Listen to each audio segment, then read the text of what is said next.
Anne-Elisabeth Lemoine jalouse de Léa Drucker?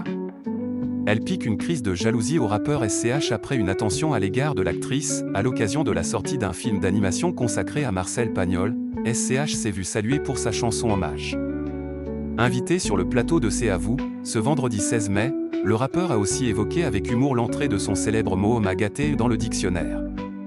Un moment chaleureux qui a suscité une légère jalousie entre Anne-Elisabeth Lemoine et Léa Drucker. Le terme homme à gâter, popularisé par le rappeur SCH, est devenu emblématique de son univers.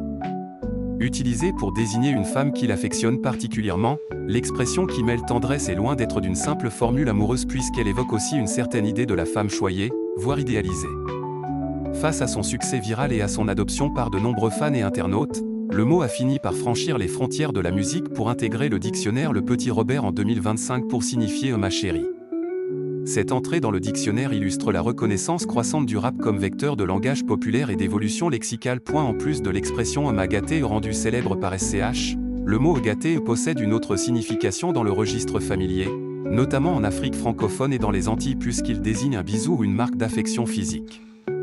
L'expression emblématique homme à gâter figure dans plusieurs de ses morceaux mais aussi dans son couplet du titre Bande organisée, sorti en 2020, dans lequel il commence par oui, m'a gâté, RS4 Grinardo, bien sûr qu'ils m'ont raté.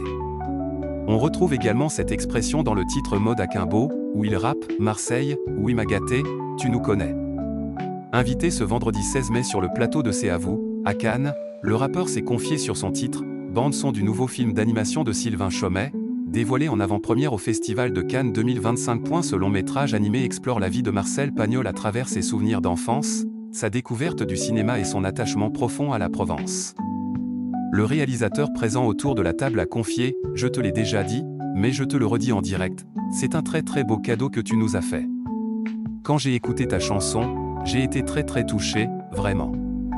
J'avais la chair de poule, c'est un très très beau cadeau que tu fais à la Provence, à Marseille, et puis à notre film, et puis à Monsieur Pagnol. » Et Anne-Elisabeth Lemoine de demander à SCH « Si vous aimez Pagnol, Julien, c'est parce qu'il est aussi un incroyable punchliné. Il aurait été rappeur en 2025, Pagnol ?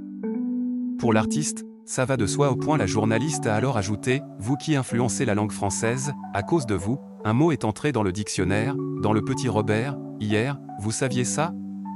M'a gâté. Il faut expliquer ce que ça veut dire, m'a gâté. Écoutez, c'est un mot qu'on utilise depuis pas mal d'années, en vérité, déjà, et qui s'utilisait déjà par mes parents, etc. C'est quelque chose de chaleureux, finalement. C'est une appellation chaleureuse, affectueuse, a expliqué Julien Schwarzer de son vrai nom. Puis Bertrand Chameroy de demander à ce dernier, est-ce que pour que Léa Drucker puisse frimer encore plus, vous pourriez lui dire quel est votre gâté ? Mais elle est ma gâtée, a assuré SCH. Et Anne-Elisabeth d'avouer à demi-mot sa jalousie, et moi ? Rien. Moi, je suis la deuxième gâtée.